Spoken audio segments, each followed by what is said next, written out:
হাফেজ শব্দের বাংলা অর্থ কি? হেফাজতকারী বা মুখস্থকারী। আলেম শব্দের বাংলা অর্থ কি? জ্ঞানী বা বিদ্বান। মাওলানা শব্দের বাংলা অর্থ কি? ধর্মীয় নেতা বা অভিভাবক। মুফতি শব্দের বাংলা অর্থ কি? ধর্মীয় আইন বিশেষজ্ঞ। শয়তান সবচেয়ে বেশি কাকে ভয় পেতেন? হযরত উমর রাদিয়াল্লাহু। হাদিসে কাকে সর্বশ্রেষ্ঠ মানুষ বলা হয়েছে? যে কোরআন শেখে ও অন্যকে শেখায়। সালাতের পর কি পড়লে গুনাহ মাফ হয়? আস্তাগফিরুল্লাহ। হযরত মুহাম্মদ সাল্লাল্লাহু আলাইহি ওয়াসাল্লামের সাথে সর্বপ্রথম কোন প্রাণী কথা বলেছিল? উট। নফল শব্দের অর্থ কি? ঐচ্ছিক ইবাদত। রাসূল শব্দের অর্থ কি? আল্লাহর প্রেরিত দূত। নবী শব্দের অর্থ কি? ওহীপ্রাপ্ত বার্তাবাহক। হালাল শব্দের অর্থ কি? বৈধ বা অনুমোদিত। হারাম শব্দের অর্থ কি? নিষিদ্ধ কাজ। স্বামীর নাম ধরে ডাকলে অমঙ্গল হবে। ইসলামে কথাটি বিধান কি? ছোট শিরক। খাবার খাওয়ার সময় সালাম দেওয়ার বিধান কি? জায়েজ। স্বামীর পায়ের নিচে স্ত্রীর বেহেশত, এটি কোন ধরনের হাদিস? জাল হাদিস। ইসলামে বিয়েতে উকিল বাপ রাখার বিধান কি? হারাম। হজরত শব্দের অর্থ কি? মহামান্য, সম্মানিত। মোহাম্মদ শব্দের অর্থ কি? প্রশংসনীয়। কিয়ামত শব্দের অর্থ কি? মহাবিচারের দিন। জন্ম শব্দের অর্থ কি?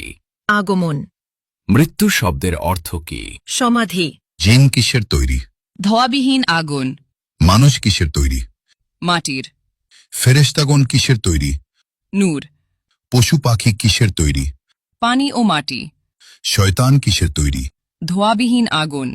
মিকাইলের দায়িত্ব কি? রিজিক ও বৃষ্টি। ইসরাফিলের দায়িত্ব কি? সিঙ্গায় ফুক দেবেন।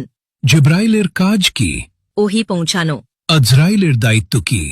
মৃত্যু দেওয়া। কিয়ামতের দিন সিঙ্গায় কয়বার ফুঁক দেওয়া হবে? 2 বার। হজরত সুলাইমান আলাইহিসসালামের কতজন সন্তান ছিল?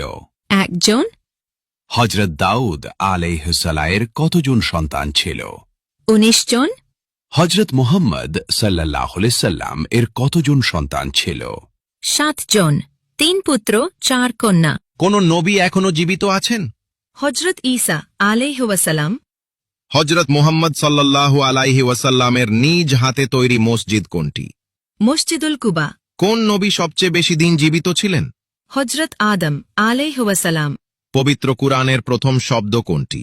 ইকরা। কোন নবীর নাম আল্লাহ নিজেই রেখেছেন? হযরত ঈসা আলাইহি ওয়াসাল্লাম। হজরত মুহাম্মদ সাল্লাল্লাহু আলাইহি ওয়াসাল্লামের জন্ম কত খ্রিস্টাব্দে? 570 খ্রিস্টাব্দে। হজরত মুহাম্মদ সাল্লাল্লাহু আলাইহি ওয়াসাল্লামের জন্মস্থান কোথায়? মক্কা নগরীতে। হজরত মুহাম্মদ সাল্লাল্লাহু আলাইহি ওয়াসাল্লাম কোন বংশের জন্মগ্রহণ করেন? কুরাইশ বংশে। হজরত মুহাম্মদ সাল্লাল্লাহু আলাইহি ওয়াসাল্লামের মৃত্যু হয় কত খ্রিস্টাব্দে? 632 খ্রিস্টাব্দে।